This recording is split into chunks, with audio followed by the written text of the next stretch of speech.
جو ہمارا next topic ہے آفٹر ایوب خان. جب ایوب خان پاور ٹرانسفر کر دی یحییٰ خان کو، تو یحییٰ خان نے بہت سارے اقدامات کیے اور ایک جنگ لڑی، اور اس کے جنگ کے اختتام پر جو پاکستان ہے، ایسٹ پاکستان، وہ ویسٹ پاکستان سے علیحدہ ہو جاتا ہے. سو آج کا ہمارا ٹاپک ہے یحییٰ خان. یہ 1961 سے لے کے 1969 سے لے کے 1971 تک ان کا ٹوٹل ڈیوریشن ہے.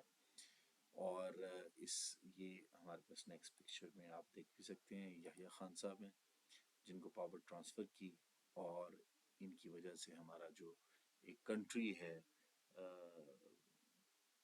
ایسٹ پاکستان، وہ ویسٹ پاکستان سے علیحدہ ہو گیا. اب ان کے ڈیوریشن میں بہت سارے جو پرابلمز ہیں وہ سامنے آتے ہیں. 1970 میں الیکشنز ہوئے، اور جب پاور ٹرانسفر کر دی گئی تھی تو الیکشن پلان تھے. تو الیکشنز جو تھے وہ 1970 میں کنڈکٹ کروائے گئے. پہلے کنڈکٹ کروائے جانے تھے 1969 میں، لیکن ایسٹ پاکستان میں سمندری طوفان بھولا سائیکلون کی وجہ سے یہ الیکشن ڈیلے کرنے پڑے. اور ایسٹ اور ویسٹ پاکستان کے اندر دو ڈفرینٹ پولیٹیکل پارٹیز کام کر رہی تھیں. ایسٹ پاکستان کے اندر عوامی لیگ بھرپور انداز میں کیمپین چلا رہی تھی، اور ان کی کیمپین کا مین ایجنڈا تھا سیپریشن فرام ویسٹ پاکستان. جبکہ ویسٹ پاکستان میں ذوالفقار علی بھٹو کی political party Pakistan Peoples Party موجود تھی، اور اس کے جو مین سلوگن تھا وہ ڈیولپمنٹ تھا، روٹی کپڑا مکان جو ہے وہ پرووائڈ کرنا تھا. اب 1971 کے اندر ایک آپریشن جو ہے آفٹر دا الیکشنز کنڈکٹ کیا جاتا ہے، آپریشن سرچ لائٹ، اس کی بھی بات کرتے ہیں. لیکن بیفور دیٹ 1970 کے الیکشنز کی بات کر لیتے ہیں. 1970 کے الیکشنز جب ہوتے ہیں تو ان کے ریزلٹس بڑے اسٹانشنگ قسم کے آتے ہیں. مجیب الرحمان جو کہ شیخ مجیب الرحمان جو ایسٹ پاکستان کے مشہور پالیٹیشین تھے، he got 161 seats out of 162 seats, جو کہ بڑا اسٹرانگ قسم کا رزلٹ تھا. اور اس بات کی گواہی تھا کہ بہت سارے لوگ ایسٹ پاکستان میں ویسٹ پاکستان سے سپریشن چاہتے ہیں. جبکہ بھٹو صاحب جو ہیں وہ صرف he got 81 votes out of 138 seats. تو یہ اس بات کی گواہی تھی کہ بھٹو صاحب کے پاس ویسٹ پاکستان کی مینڈیٹ ہے، ان کے پاس ویسٹ پاکستان کی سپورٹ ہے. تو الیکشن کے بعد الیکشن کے ریزلٹس کو امپلیمنٹ کیا جانا چاہیے تھا، پارلیمنٹری سیشن ہونا چاہیے تھا، اور پاور کو ٹرانسفر ہو جانا چاہیے تھا. لیکن ایسا نہیں ہو سکا، بلکہ ایک آپریشن سٹارٹ کروا دیا گیا، سیکرٹ آپریشن، جس میں وہ تمام تر لوگ جو انڈیا کے ساتھ ملے ہوئے ہیں یا آزادی کی بات کرتے ہیں ان کو ایلیمینیٹ کیا جانا تھا. تو یہ آپریشن جو ہے وہ پاکستان آرمی نے کنڈکٹ کیا ایسٹ پاکستان میں، اور اس کا نام تھا آپریشن سرچ لائٹ. تو آپریشن سرچ لائٹ سٹارٹ کیا گیا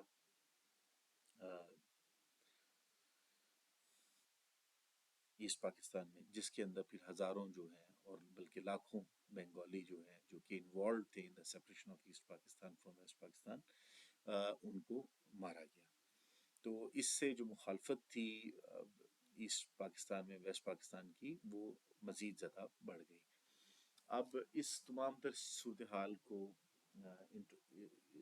صورتحال میں جو انٹرفیئرنس ہے انڈیا کا وہ بڑا پرومیننٹ تھا، اور انہوں نے جو ہے وہ اس میں انٹرفیئر کرتے ہوئے جو ہے پارٹیسپیٹ کرنے کی کوشش کی. پاکستان نے اپنے اس پارٹیسپیشن کو کم کرنے کے لیے، سیکنڈلی انوالومنٹ کو کم کرنے کے لیے کشمیر میں اٹیک کیا، اور جس کا سارے کا سارا جو بھارت نے جواب ہے وہ پاکستان کے ایسٹرن بارڈر پہ دیا، اور وہ اپنی فورسز لے کے ایسٹرن بارڈر کے پاس بالکل آ گئے. اس کے نتیجے میں پاکستان کی اور انڈیا کی جنگ سٹارٹ ہو گئی. وہ جنگ جو ہے وہ 13 دن جاری رہتی ہے، لیکن جو پاکستان کے پاس اسلحہ تھا اور پاکستان کے پاس ریسورسز تھے اس پاکستان میں، وہ بہت کم تھے، اور پاکستان مزید دنوں تک جنگ جاری نہیں رکھ سکتا تھا، بیکاز اس ٹائم میں چائنا اور امریکہ نے بھی پاکستان کی ہیلپ کرنے سے انکار کر دیا تھا. جبکہ آن دا ادر ہینڈ انڈیا کی جو مدد ہے وہ اس ٹائم میں رشیا بڑے کھلم کھلا انداز میں کر رہا تھا. بالآخر وہاں پہ جنرل ٹکا خان کو اور جنرل نیازی کو جو ہے وہ سرنڈر کرنا پڑا، اور 93,000 فوجی جو ہیں وہ پاکستان کے اس طرح سے انڈین اتھارٹیز نے اپنے پاس گرفتار کر لیے۔ تو کنٹری ایک بڑی گمبھیر سچویشن میں سے گزر رہا تھا۔ فائنلی یہ معاملہ سیٹل ہوا جب ذوالفقار علی بھٹو صاحب 1972 کے اندر اندرا گاندھی سے جا کے ملتے ہیں اور ان 93,000 فوجیوں کو واپس لے کے آتے ہیں۔ اب ہم دیکھتے ہیں کہ بہت ساری پولیٹیکل ریفارمز اور سوشل ریفارمز جن کی وجہ سے ایسٹ پاکستان ویسٹ پاکستان سے علیحدہ ہونے کے لیے تیار ہو گیا، وہ کون سی تھی؟ ون یونٹ پالیسی جو تھی، جو کہ سکندر مرزا کے ٹائم میں انٹروڈیوس کروائی گئی تھی، اور ویسٹ پاکستان کے سارے صوبوں کو مرج کر کے ایک صوبہ بنا دیا گیا تھا، اور اسی طرح ایسٹ پاکستان کے سارے صوبوں کو مرج کر کے دوسرا صوبہ بنا دیا گیا تھا۔ یہ پیپل آف ایسٹ پاکستان کے ساتھ بہت بڑی زیادتی تھی، اور ان کے مطابق یہ ایک انجسٹس تھی۔ تو یہ تو ایک فیکٹر تھا علیحدگی کا، لیکن الیکشنز کروانا اور الیکشنز کے ریزلٹس کو امپلیمنٹ نہ کروانا، پارلیمنٹری سیشن کا ڈیلے ہونا، یہ بھی ایک بہت بڑا جو ہے وہ ایک نا انصافی تھی کہ جو الیکشن کا رزلٹ آیا تھا، اگر ایسٹ پاکستان سے مجیب الرحمان صاحب پرائم منسٹر بن رہے تھے تو ان کو بننے دینا چاہیے تھا، تو شاید آج پاکستان کا نقشہ تھوڑا سا ڈیفرنٹ ہوتا۔ خیر بہرحال یہ تمام تر چیزیں تو نہیں ہو سکیں، لیکن اس کے علاوہ بہت ساری ایسی چیزیں ہیں جیسے کہ جو کہ بنگالیوں کو لگتا تھا کہ بہت بڑی ناانصافی ہے ان کے ساتھ، خاص طور پہ کراچی کا جو ہے وہ کیپٹل بن جانا بھی بنگالیوں کو کسی طرح بھی قابل قبول نہیں تھا، دو کہ ایسٹ پاکستان میں زیادہ پاپولیشن تھی۔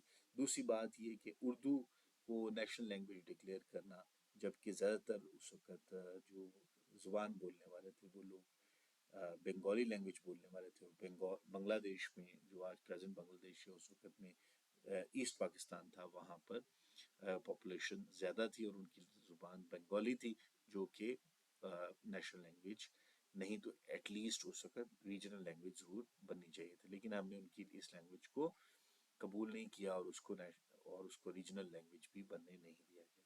اسی طرح جتنی بھی ڈیولپمنٹ ہے، اکنامک ڈیولپمنٹ جو لیاقت علی خان کے ٹائم میں ہے یا جو ایوب خان کے ساتھ ٹائم میں ہے، اس سے پہلی ویڈیو میں جو میں نے آپ کو بتایا تھا، وہ زیادہ تر جو ڈیولپمنٹ ہے وہ ویسٹ پاکستان میں ہوتی ہے، اور پر کیپٹا انکم جو 300 سے ابو ہے وہ ویسٹ پاکستان میں لوگوں کی تھی، جبکہ یہ per capita income east Pakistan میں ڈراسٹیکلی ریڈیوس ہوتی ہے اور کم ہوتی ہے۔ اسی طرح ایڈیشنلی جو انڈسٹریل ڈیولپمنٹ ہے، جو 100 سے زیادہ انڈسٹریز بنتی ہیں، وہ بھی زیادہ تر ویسٹ پاکستان میں ہے، اور جو ایون جو 22 فیملیز ہیں جو کہ 1960s کے اندر ایمرج ہوتی ہیں as the powerful elite industrial families, وہ بھی ساری کی ساری ویسٹ پاکستان سے تھیں۔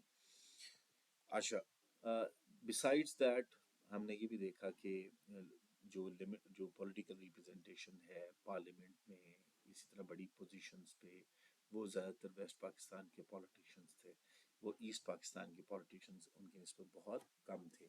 One unit policy it self بہت بڑا نا انصافی کا فیکٹر تھا، جس نے وہاں پر پروونشل ڈیولپمنٹ کو بہت زیادہ ہیلڈ کیا، روکا، اور ایسٹ پاکستان دن بدن جو ہے وہ پسماندہ ہوتا چلا گیا۔ پھر زیادہ تر جو ڈفرینٹ آرمی آفیسرز تھے، بیوروکریٹس تھے، وہ سارے کے سارے مجموعی طور پر ویسٹ پاکستان پہ تھے، اور بہت کم لوگ تھے جو آرمی کی بڑی پوزیشنز پر ایسٹ پاکستان سے ہو۔ اس کی چھوٹی سی اگزامپل یہ ہے کہ 1970s میں 16 ٹوٹل 4 اسٹار جنرلز میں سے صرف 4 جو تھے 4 اسٹار جنرل جو سینئر ترین جنرل ہوتے ہیں وہ ایسٹ پاکستان سے تھے۔ سو یہ گلمس تھا کہ کس طرح سے ایسٹ پاکستان ویسٹ پاکستان سے کافی زیادہ سوشلی، پولیٹیکلی، اکنامکلی پیچھے تھا۔ اب جب الیکشنز کے ریزلٹس آ گئے تو یحییٰ خان نے مجیب الرحمان کو پاور ٹرانسفر کرنے سے بھی انکار کیا، جو اٹ سیلف ایک بہت بڑا المیہ تھا اور بعد میں سپریشن آف ایسٹ پاکستان کا سبب بھی بنا۔ دین ایک آپریشن جیسے کہ آپریشن سرچ لائٹ کا لانچ کرنا، جس میں ہزاروں لوگوں کو مارا گیا ہے، وہ بھی اٹ سیلف جو ہے ایسٹ پاکستان کے لوگوں کے ساتھ بہت بہت زیادہ ناانصافی تھی. اور بسائڈز دیٹ جو ایسٹ پاکستان کے لوگ ہیں ان کو کسی موقع پر ناانصافی سے دور نہیں رکھا گیا، بلکہ ان کے ساتھ ہر قسم کی ممکنہ ناانصافیاں کی گئیں، جاب کے حوالے سے، ان کے لائف سٹائل کے حوالے سے، ان کو ان کی رنگ نسل کی بنیاد پر جو ہے وہ ٹانٹ کرنا ہے. تو یہ ساری چیزیں بہت زیادہ موجود تھیں ویسٹ پاکستان میں اگینسٹ ایسٹ پاکستان. سو یہ ہمارا ڈیوریشن تھا یحییٰ خان کا. یہ وہ ریزنز ہیں جن کی وجہ سے ایسٹ پاکستان ویسٹ پاکستان سے علیحدہ ہونے کے لیے مجبور ہو گیا. اس ویڈیو کو آپ اپنے مزید دوستوں کے ساتھ شیئر کریں اور چینل کو سبسکرائب کریں، اور اس کو صدقہ جاریہ سمجھتے ہوئے آپ نے شیئر کرنا ہے. اور اللہ کے راستے میں جتنے آپ پیسے دے سکیں وہ ڈیلی بیسس پہ آپ نے دینے ایز اے ہدیہ، as a compensation for this video. جزاک اللہ.